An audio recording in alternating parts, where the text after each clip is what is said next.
can you see me okay? Oh, yeah. Well, sorry about that, first of all. Can you hear me okay? What do you mean? Come on. Lovely to see you.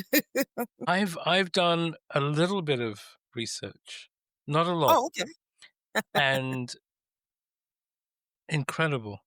But I mean, before we get into stuff at all, Uh-huh. if you'd just like to introduce yourself, like folks who maybe aren't aware of who you are or what you do, if we can start off with that. Is that okay? Okay, so the simple introduction is I am doing Olorunfemi. Some people like to call me Dr. Do because I'm an academic and my initials are DO, and I think I'm action driven. So a lot of my friends and people that know me well call me Dr. Do. I am wife and mother of two lovely girls, ladies, sorry, not girls. And yeah, Nigerian originally by birth. And I live, yeah, in the UK now. And I have been for the last 25 years. Oh, wow. Okay. So the very, very beginning. I was born, like I said, Nigerian born, and I intentionally said that Yes. because in Nigeria, there are two assumptions about knowledge, intelligence, and what you should be doing with your life. And there's an assumption that Mm-hmm. knowledge means everyone must go to university. That's it. Otherwise, you haven't satisfied your mother and your father. And when you go to university, you have to study what I call lame, because everybody has to be an, in Okay. quotes, professional. And you have to study one of the lame degrees. And I call them lame intentionally. I don't know whether anybody else does, because it has to be law, accounting, medicine, or engineering. So, and that's how it goes if you are to go and study anything. And I remember when as I started looking up to university and I decided, what do you really want to study? And I didn't know. So when the results came Mm-hmm. out and I had done very well in maths and physics and further maths, those sort of subjects, I thought, okay, of the lame, engineering fits most. And then I thought, which of the engineering will I study? And I had just this is way, way, way back. So I was going to university in 1990, right? And then computers had just Okay. become a big deal. And so I thought, oh, all the Yes. engineering, I think I'll do computer engineering. So I did. And my first degree was in computer engineering. And I lay that as a background because when I look back on my time in uni, first, I don't think I should have studied anything to do with engineering. Nah, I think I was more a people person. But I don't believe anything is accidental. So, what I took away from studying computer engineering was process, systems, flowcharts, and up till date, there's always a flowchart in my head. Whether I want to make a meal, Mm. whether I want to host you in my house, Joel, there would always be a flowchart in my head because I think university education disciplines you to Mm-hmm. think in a certain way. And so I came out of university and I had um my first experience of what people will say entrepreneurship in university. Not because I wanted to raise money particularly. The very first time, it was because I had a few students who were struggling to make ends meet. And we were in university in a very remote kind of market town. And so the nearest big town, I don't know, for people that know in Nigeria, was Ibadan. And it was about an hour away. And students like to eat things like fried rice, exotic kind of meals. So we used to go and buy this produce from Ibadan and bring it back to Ilefe where I Uh-huh. studied. And we had a small stall and we used to sell those. And I encouraged some people that were a little bit short on cash to join me and we would sell that. And it was a lot of fun. And as I continued, when I started getting into this computing thing, I had an an opportunity to work in a computing firm, which I might get to later when I talk about my story of Uh-huh. becoming. But I then had a computer and a print in my room, which was very, very big deal then. And I did another business, which was to help people to typeset and create their projects or their dissertations. And I did that business in my final year. So that was me going into uni as a potential computer engineer. I did come out with my computer engineering degree and a job, but I Mhm. also came out as an entrepreneur. So that was the So beginning. quite Do you want to ask? quite commercially focused even then. Know what? I was thinking about that today because I didn't start the first business to make money. I started the business Mm, to create access. And I really had to pinpoint this morning and think it was more like what can we do to help these people that needed money? And honestly, I've never believed in giving people fish. I believe in teaching people to fish even yeah. till today. Ask my siblings and they'll tell you that she's kind of like that. But I enjoyed that process of taking something to market and making some form Mm, of money. And I think I have since matured to respect entrepreneurship as such. So I came out of uni and decided I got a job, like I said, while I was in uni, which was another mm, thing. I was doing, like what we would call industrial attachments, we called it at the time, or what we would call in the West internships in my fourth year, yeah. because in Nigeria, engineering was 5 years. Those days, it was popular to do Microsoft certification. Um, I did the Microsoft certified trainer track, and that was when it clicked for me. Okay. Finally clicked. I want to pass on knowledge. I don't want to do the engineering stuff. I just want to teach people what I know. And I can vaguely remember as a child telling my parents I wanted to be a teacher and maybe hearing Mm. someone tell me, are you saying you want to be poor for the rest of your life? But there was always that desire yeah, to pass on knowledge. Even now, teachers are poor, Joe. You won't believe it. But anyway, hey, that's a Oh, different I discussion. do. Well, my lovely fiancée now, yeah, she's head of art, she teaches, so Uh-huh. I'm very, Uh-huh. very familiar with the teacher life, the Uh-huh. teacher philosophy, and yeah, unfortunately, especially in the UK, Yeah. financially, it is what it is. Everywhere, Joe, because even in Nigeria then, I remember that was why my mom would never say, she would say, use your brains to make money. Why would you want to be a teacher? And so I had come Mhm, full circle to going to uni, studying computer engineering, working as a systems engineer in a very, very reputable firm, mm. putting my stamp in the work landscape then. A few people knew me and they thought, oh, wow, she's somebody to reckon with. And then I had the opportunity to then go and do this MCT track. And I thought, this is what I want to do with this computer engineering. And so I moved to the UK right after.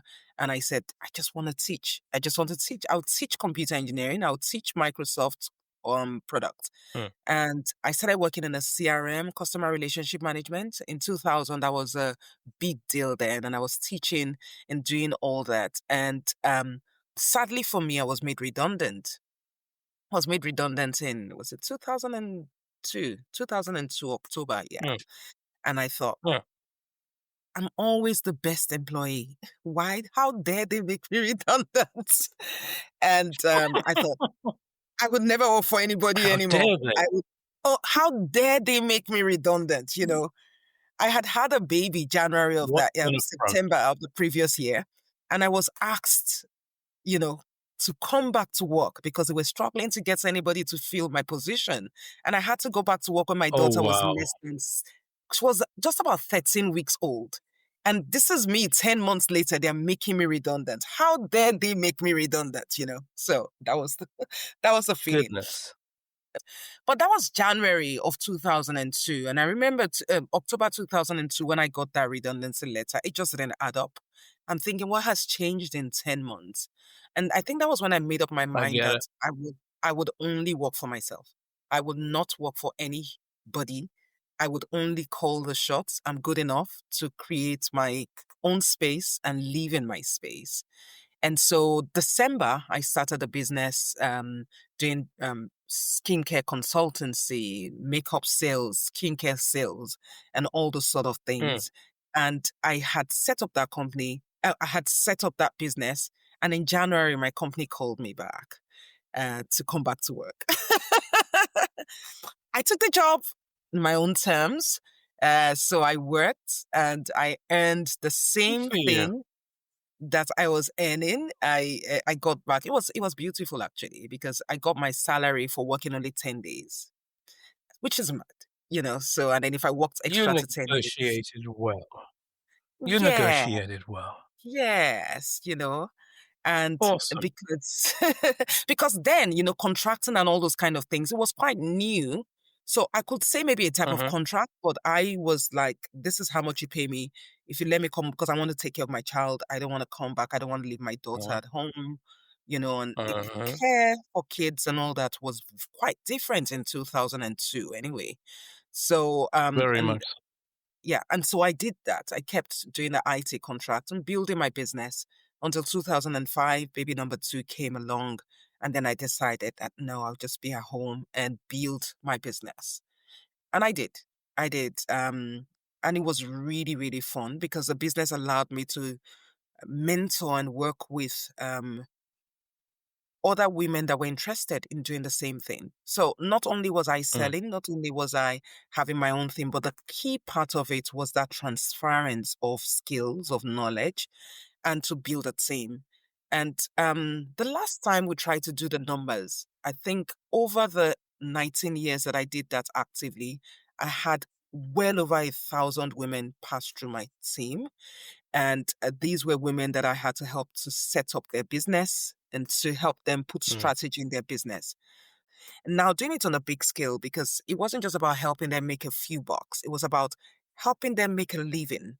Because for many women, there is strength in being commercially able and astute as well. mhm, So whereas you mhm, never the few research papers that have recently come out and challenging the fact that does entrepreneurship on a small scale make women poor? mhm, Because if you don't do it on a big scale and you keep getting hampered by family dynamics and all those kind of things, you might be better off actually going to work because you might be expending more than you're making. And you get into this mhm. cycle of vicious cycle of poverty, so to say.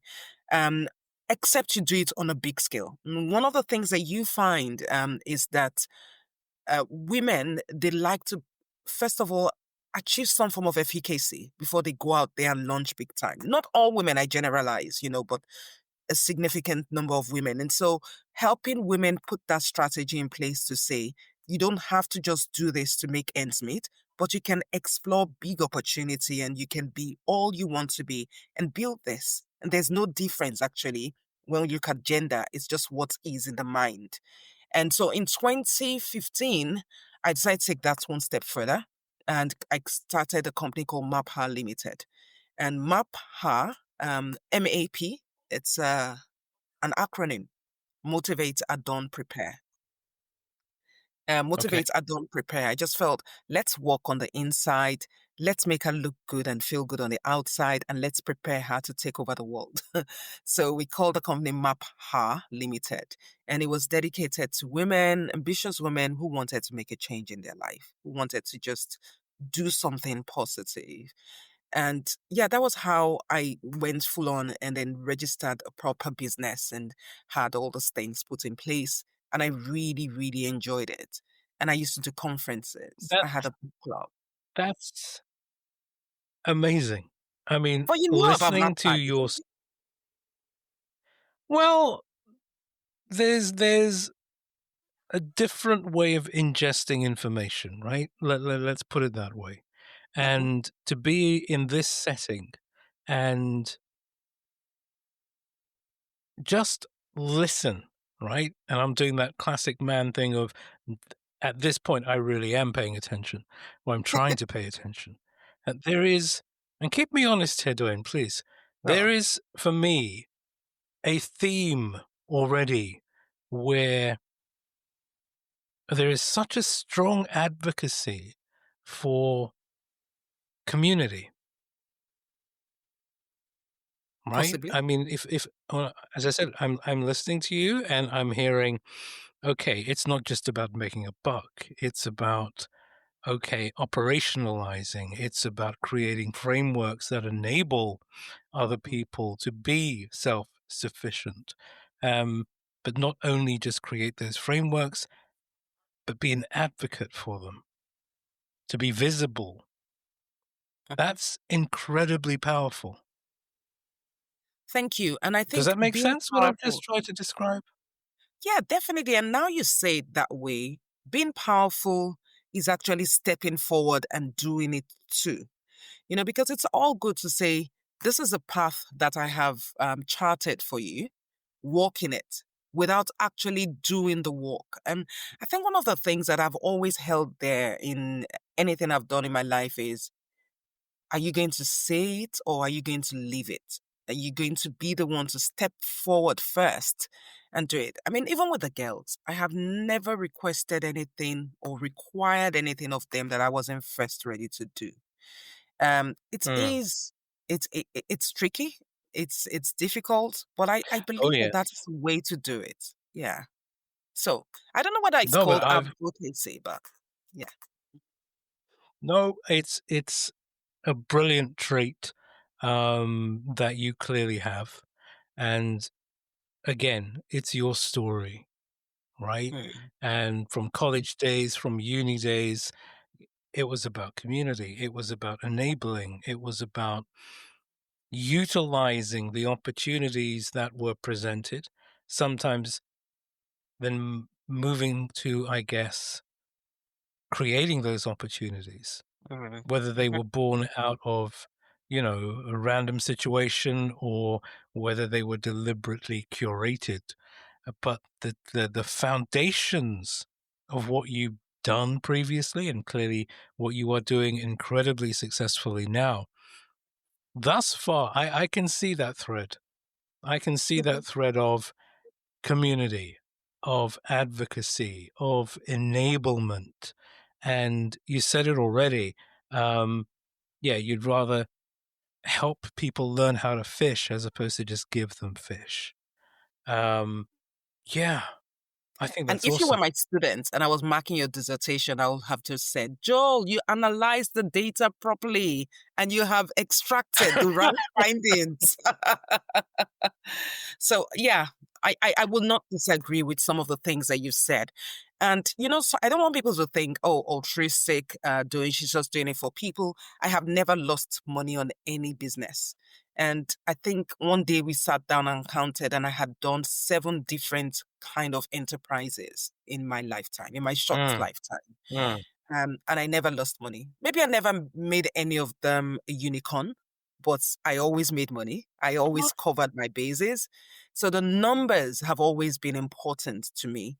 And that's what I advocate for. Just this morning, one of my friends So was that telling me about something she wanted to do, launch a book, and she mm, had told me how she wanted to do it. And immediately I just went into strategy mode. And she said, oh my God, every time I make you have a phone call with you, I should get a piece of paper and a pen before I come on the call because I'm going to be thinking of how can we not only explore new opportunity, but fully exploit this opportunity in such a way that for delivers sure. expected outcomes to every stakeholder involved. So Indeed. it's my default way of thinking. Yeah, But it's that return on investment, right?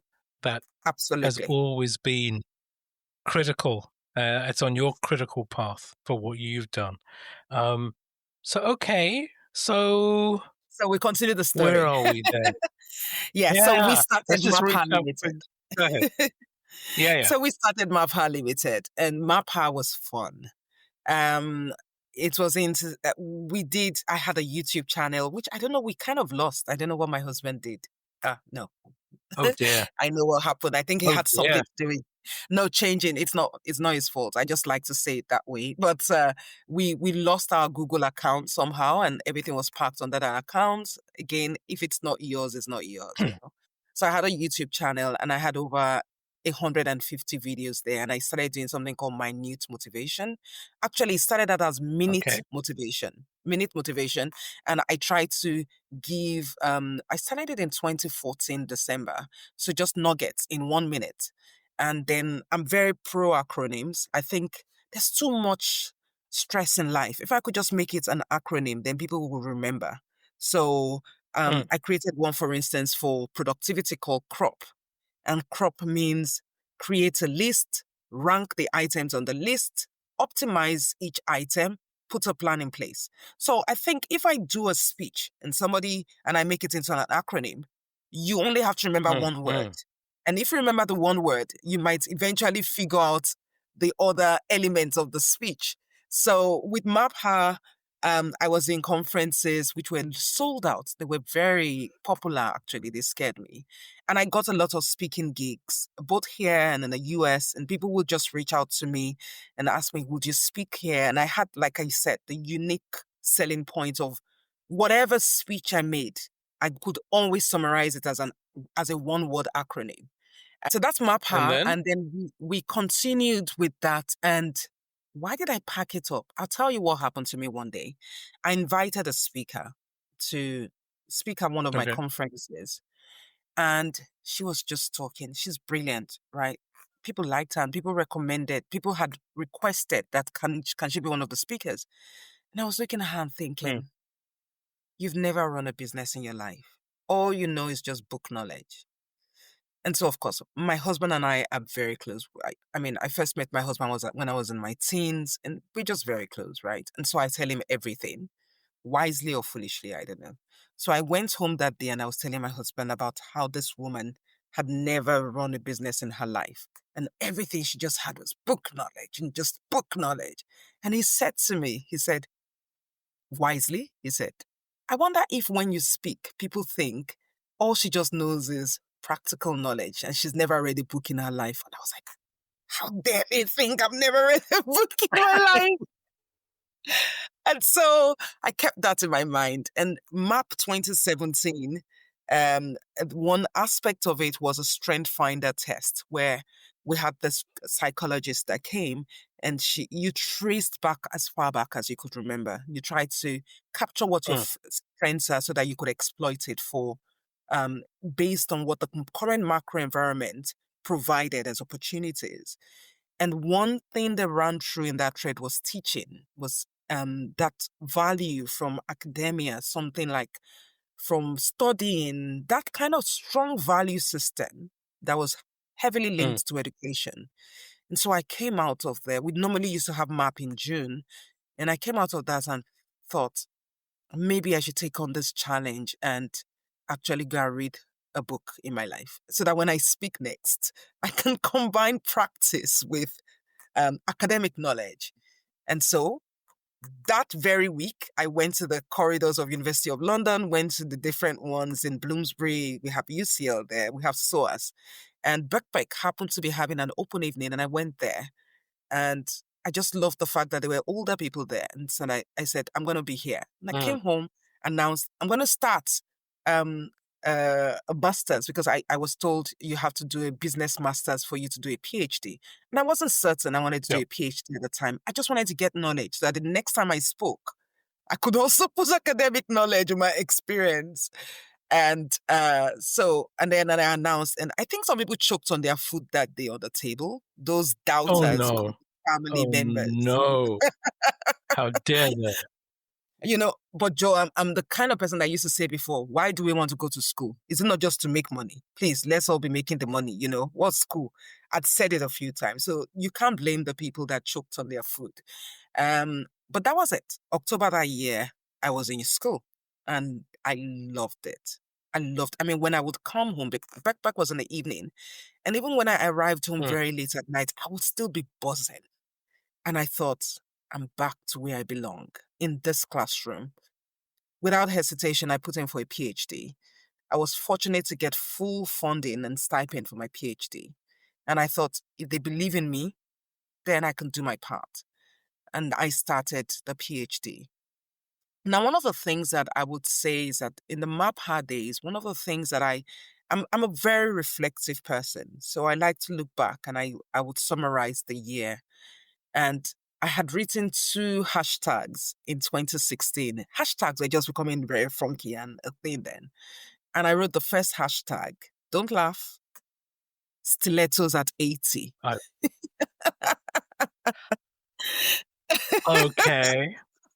Like it, love it. But you know what Stilettos at stilettos at 8. 80 did for me?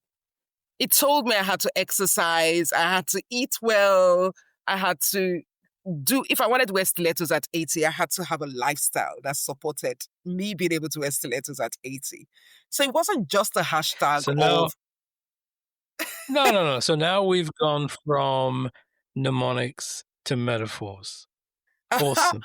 interesting, Fantastic. interesting, interesting. So Fantastic.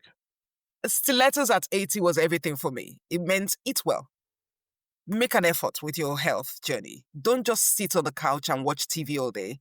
Do things to yourself that would help you to be agile and able to rock stilettos at 80. Another hashtag I wrote was I was writing one of those acronyms, and I had written leave, Hmm. LIVE, and then I added three things to the leave. So there was hashtag leave well, hashtag leave full, and hashtag leave out. So many of my social media posts always still carry this hashtag till date. And so I defined live well as enjoying the full things of life. You know, Joe, I'm all for that sort of thing. You know, live your life, enjoy it. Just, I don't want to break into song, It's but gotta be done. that philosophy, It's I'm gotta be just like, done. just live, enjoy a little bit. How many people have, collapsed and died and we're still saving to live tomorrow? So I'm fully into living well daily. I'm go. Absolutely. Keep going. I'm Am I loving this. preaching to the I'm converted? so loving this. Already. Already. I'm here. This is it. Where are you speaking next? I'm just gonna get like a season ticket. No, no, no. I don't do that anymore. I only do that in the classroom. Live full for me was let's not just live well, but let's live out, live full. Let's live according to purpose. So for me, fullness was a connection to something bigger. Now, one thing I should say is that at a very young age, when I was 10, I Mm, decided to be a committed Christian. And I always say that because that has shaped many of my actions, my value system. I've always mm, judged everything in the light of not just morality, but a godedness. Like, do I think this is something that God wants me to do? And if it's something that God wants me to do, it must have eternal value. It must have some form of value beyond just for today. It must be something I can carry on. So it's shaped most of what I have done. It's curtailed me from the excesses, and it has also propelled me to being very intentional in the things I do mm. and how I do them. Right. So that I must say, because in my desire to live well, I'm curtailed by the the shall I say the supportive desire to also live full, to find purpose and live it out. Right. And then the Beautiful. last one is live out, which is to extend what I have to others, which honestly summarizes who I've always been and who I've always secretly just desired to be, where that thing of extending knowledge that is found to others and to places where it might not necessarily reside. So I started hashtagging. So all these map workshops that we did over the years that we did it would carry one or two of the hashtags.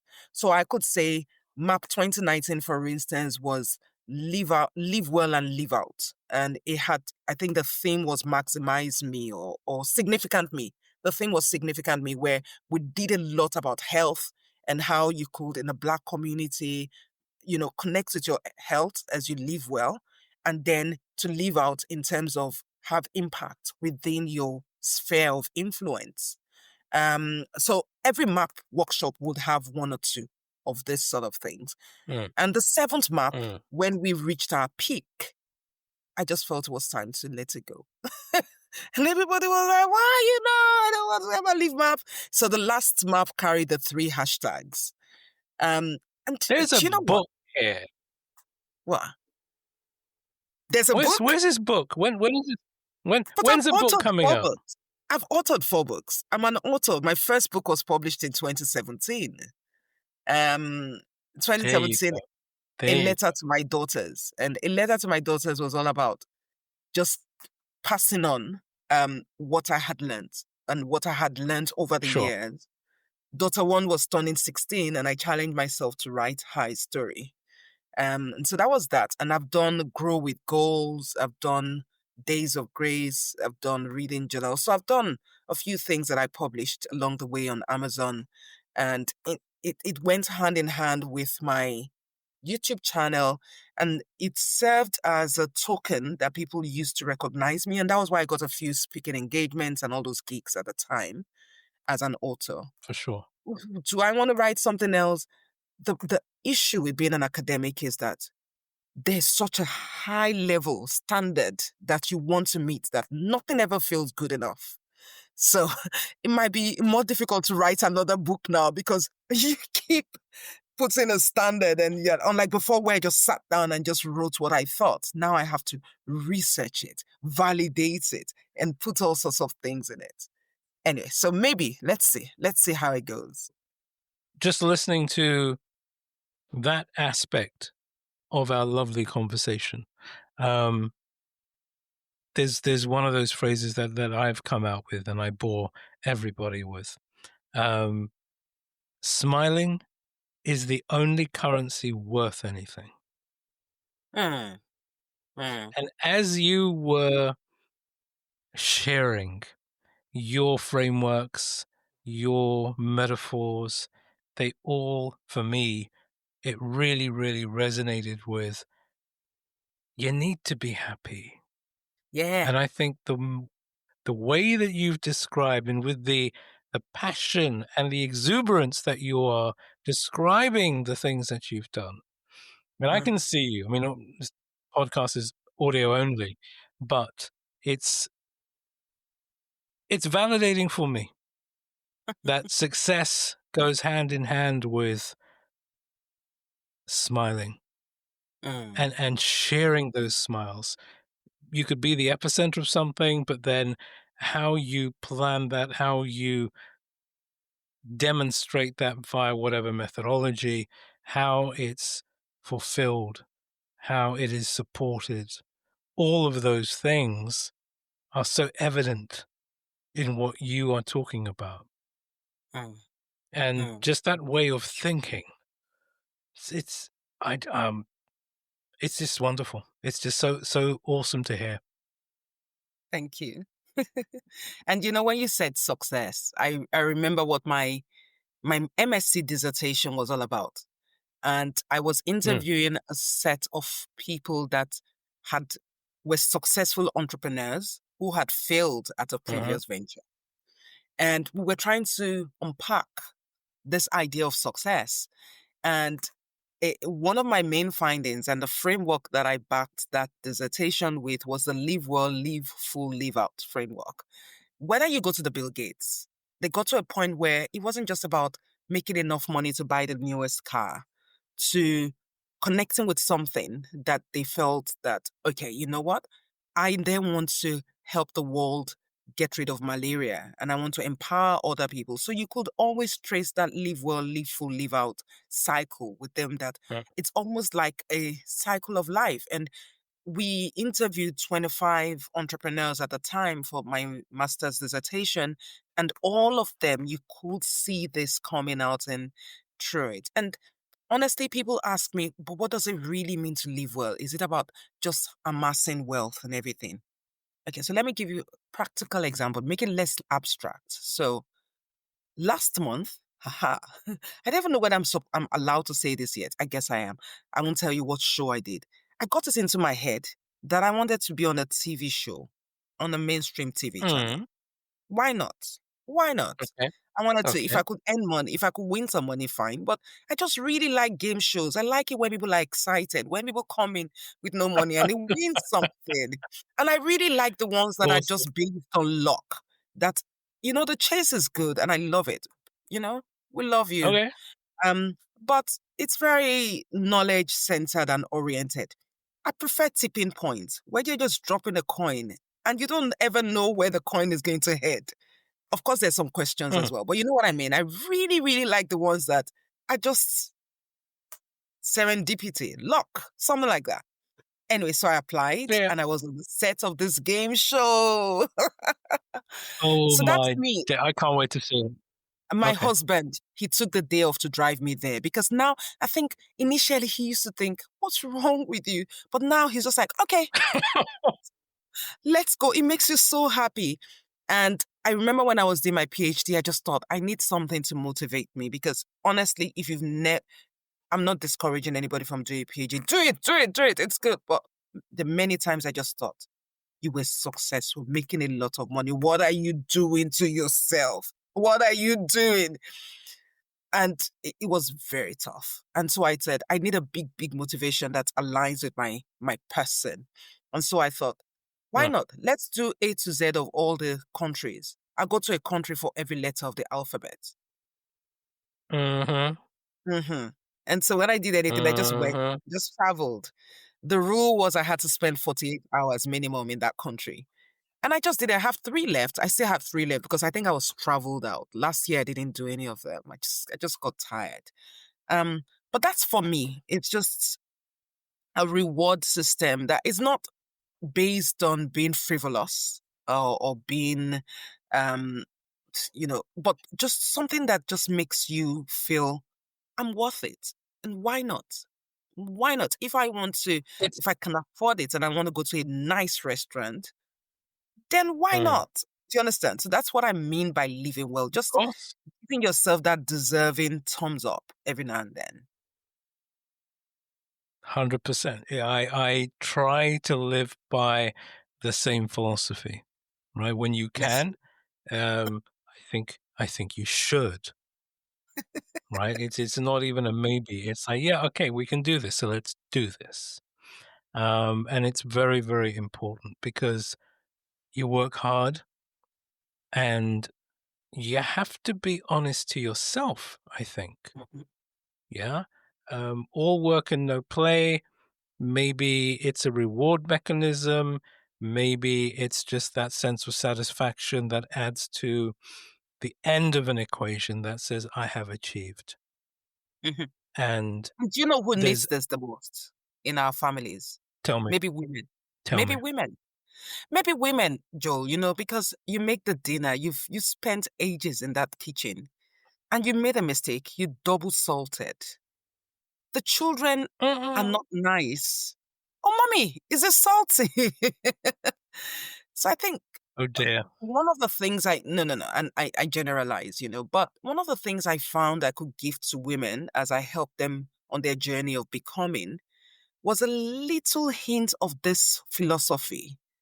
Take a break and just reward you and just connect with what makes you. And I did the extremes of the holidays and the game show because it doesn't cost to go to a game Mm, show, right? It doesn't cost to say I'm going to have a walk around South Bank for the whole of today and just say hi to people I meet. If that's what makes you feel good, then do it. And if it's on the other extreme of smiling. I want to be able to smile, like you said, I've just done different things that I just put under my live well, banner and just say, I just want to do this because I just want to live. I just want to live well. I just want to enjoy my life. It is so, so important. It really, really is. No one's perfect. Yeah. We can all literally or metaphorically put a little bit too much salt in the pot, right? Um, and it's not just about acknowledging it, it's about how you recover, it's about maintaining your mojo, all of the things that make us all whom we are. But I've always found, yeah, there's always ups and downs, right? There's always Mm, ups and downs. If we're blessed enough to have partners, friends, family, whomever it is that can be there for us and we can be there for them, it's incredibly important. And again, listening to your story, um, I'm hearing those elements as well. They keep us honest, right? mhm, These souls who surround us. mm. Um, you mentioned, your husband and his support and very vocal about, well, yeah, we're going, when you're talking about the game show. And that a lot of times folks might think, yeah, well, what's that all? It's not significant. It is Mm, so significant. mm, We're smiling, we're happy, and I think that part, particularly now, um, in the world that we are in, it doesn't get spoken about enough. mhm, mhm, It definitely doesn't get celebrated enough. mhm. The latest thing, and I'm just going to switch gears now, if it's okay with you. I mean, you've Of got a course. technical background, process background, frameworks, all about enablement, culture, but with purpose, with success criteria. And Mhm. we've now, as a planet collectively, we've got this new toy to play with, the AI. I How do love you it. where what's your take on this new technological paradigm? So shall I speak as an academic or as a You child? speak as you. Child in the You car. speak as you. I want to hear from Doyin. I don't want, that's all I'm interested in. We say that I remember writing one time, I don't know where I saw it, but it was one of the quotes that I stole at the early onset of AI to say that AI is not the dreaded dystopia, but it is not the promised utopia as well. So it Ah, doesn't do everything, right? But it should not be dreaded. Now, okay. One paper that I toyed with that I wrote as an academic was one day on the mm, realization that, and this is not yet founded. This is just like a hypothesis that I'm still working on and developing. And I was thinking of the sure. fact that maybe we just didn't hear about it, but dementia, Alzheimer's seems to be on the rise. One of the other things that I'm Uh-huh, sure of, though, was that 25 years ago, I knew my 16-digit credit card number. And I didn't need to uh-huh, look at the stored phone to say all my friends' phone numbers. I mean, my friends that I still remember their phone numbers are those that have kept their numbers for 25 years. I still remember it, right? And the advancement of technology, of these phones, of these smart devices, of everything that tries to ensure that we do not use the natural thinking ability that humans have seems to be, and I uh-huh, said seems to be, I'm choosing my words carefully because it hasn't been scientifically founded or proven, um, seems to be correlating with the loss of the memory mass in terms of how it's a memory. So if we don't use it, we lose it over time.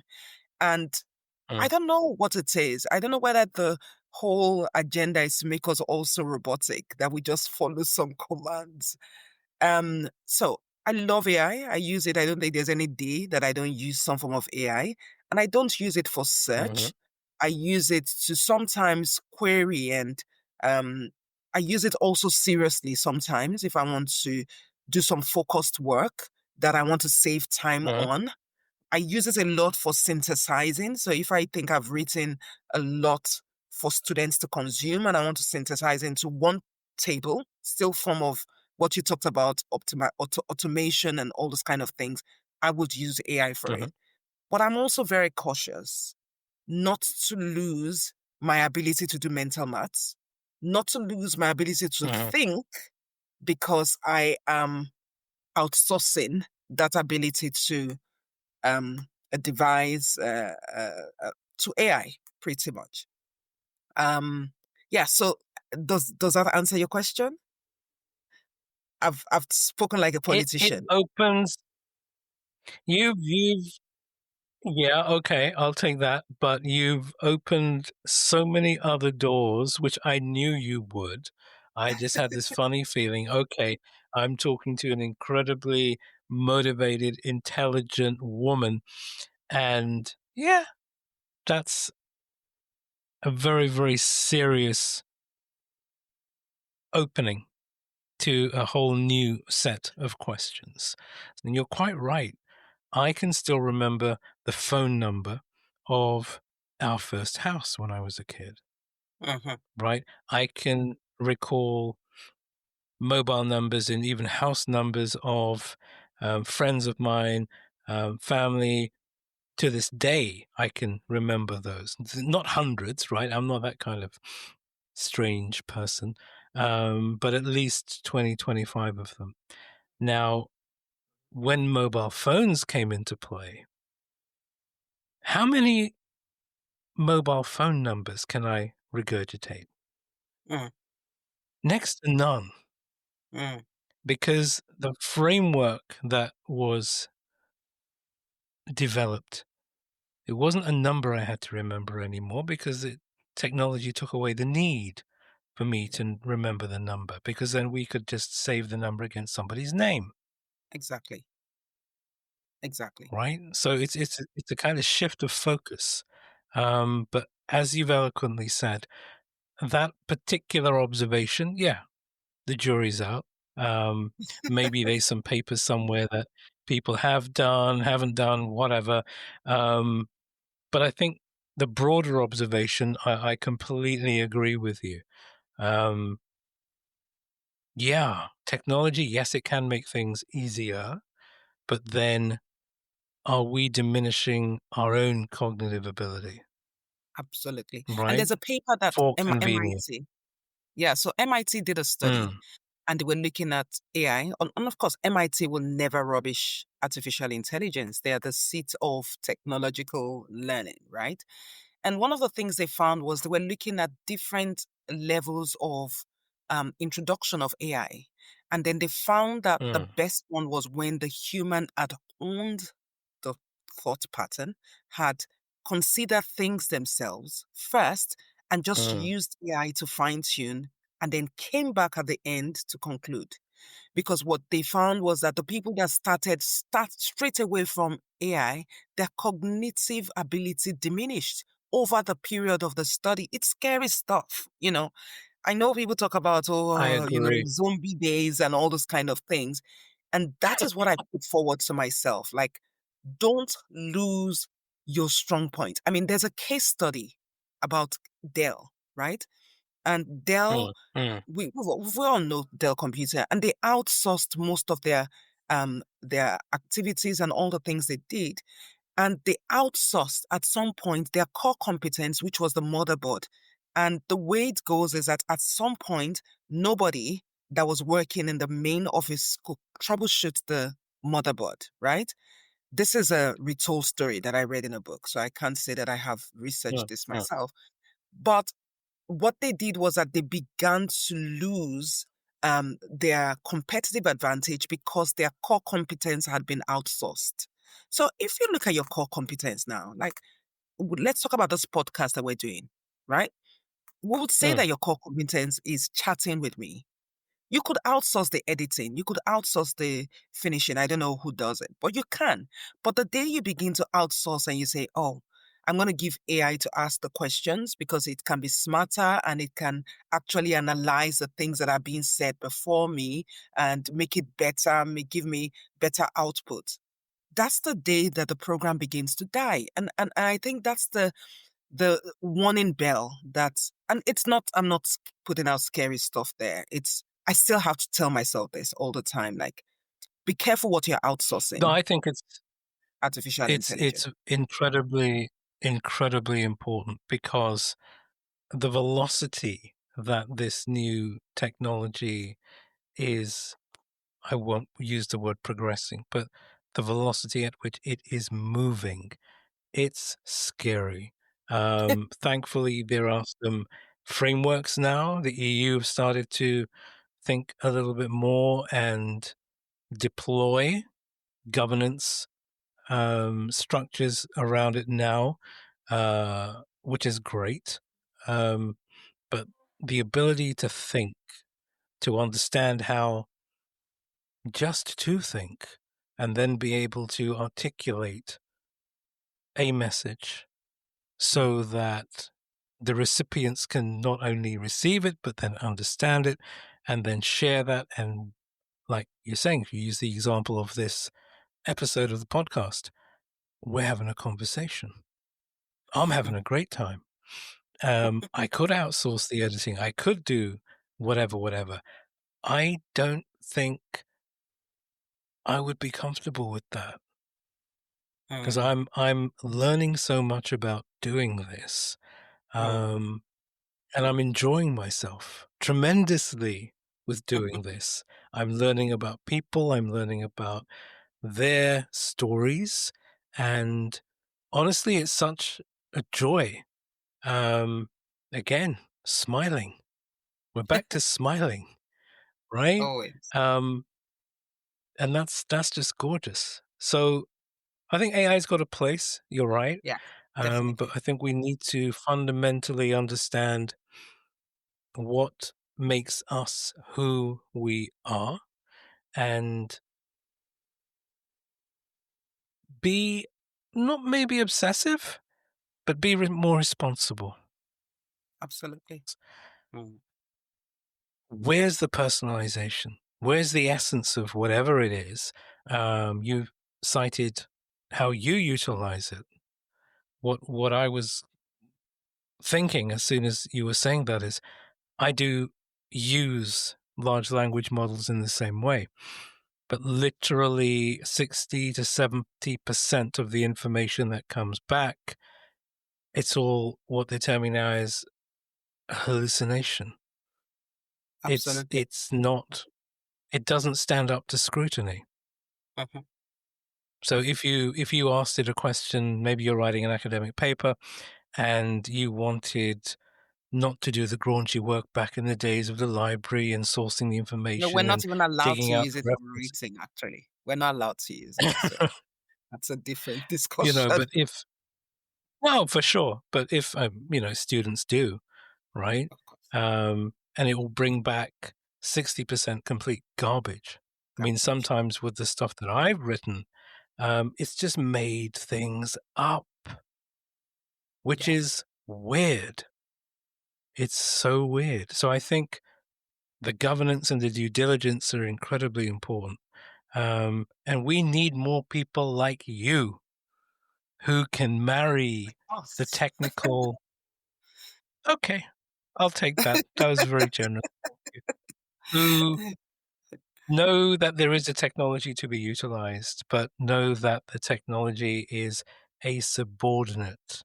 It is not the be all and end all of it. It's there to help. But we still have to, as parents, we still have to have it about ourselves to challenge. But no, that's great.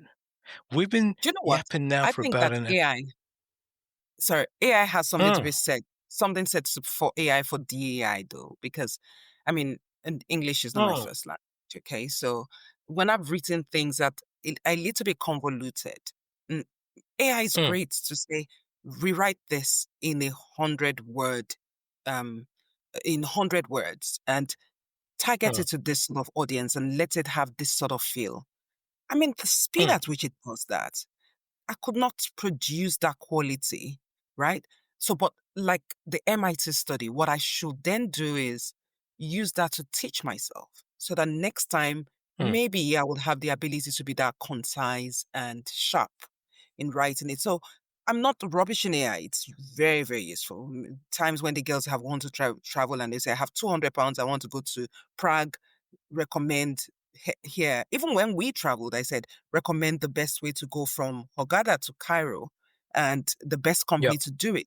It's searching and it finds things for you for you to. So please, it's excellent. It's just what we use it for and how we bookend both sides of the utilization with imputing our own ideas and choosing our own ideas from what it gives us. I think that's what is very important. Context is king, Yeah. 100%. And I think it will get better. It will mature. Um, yeah, I'm just hoping that the governance gets better, and it looks like it's heading in the right direction. Um, so what's next? What's next for Doyin? What's next is very linked to where we started from. That beautiful Mm, introduction as a lecturer, an academic, and Dr. Do. And one of the things I say to myself is, while I will not keep driving, looking at the rearview mirror, there is some form of context to see in that rearview mirror, because if you don't look at it, apart from the fact that you'll never pass your driving test, you probably will not drive properly. And so I'm looking back. Um, when you get to Mm, a certain age, you do a lot of reflection and trying to bring pieces from my past and trying to integrate it into the big word legacy and what I want my mhm, legacy to be. So, as an academic, I went back to that whole philosophy of not just getting it for myself, but passing it on. I know before we started to talk about AI, we were looking at the live well philosophy, which I always emphasize has to be balanced by strong live full and live out.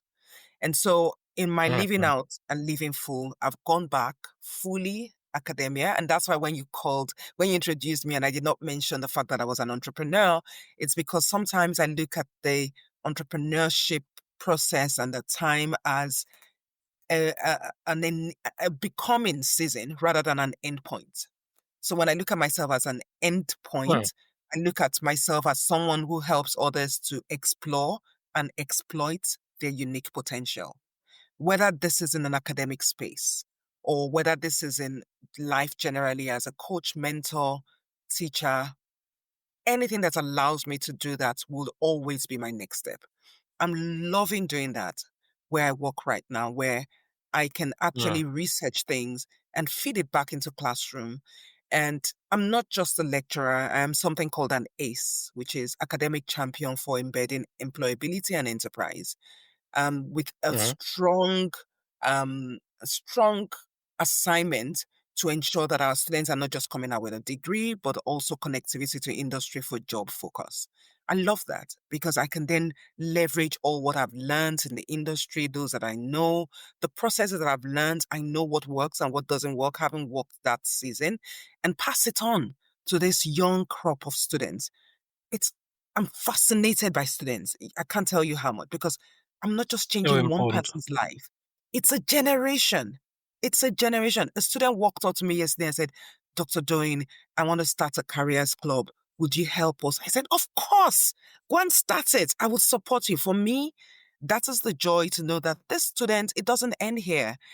It has the domino effect of their children and their children's children and all that to go on. So I want to continue So, so um, important. to embed in context that allow me to do that. So I think academic space Mm, I would always be in. I'm also very passionate about writing. I think what we write outlives us. And while I'm not writing my funky books on and that I sell on Amazon anymore, I'm really working on very strong publications that nexus practice what we do in the workspace mhm, um, mhm. and practice as a trigger for entrepreneurship and entrepreneurial learning. And like entrepreneurial learning, not just starting a venture, that sort of entrepreneurship, but developing the mindset that is entrepreneurial. That's why you said my PhD is on entrepreneurial learning, the skills, the those mechanics that we employ that helps us to be innovative, creative, to confront the status quo and to come up with something. So most of the things that I write are along that line. And I'm passionate about bringing out the global South context as well. I think nobody can actually tell your story like you can. So I want to look at global South, and I write some articles that are global South centric. I'm African by descent, so I want to bring the African way into conversations on innovation, on entrepreneurship, or should I say innovativeness, not innovation.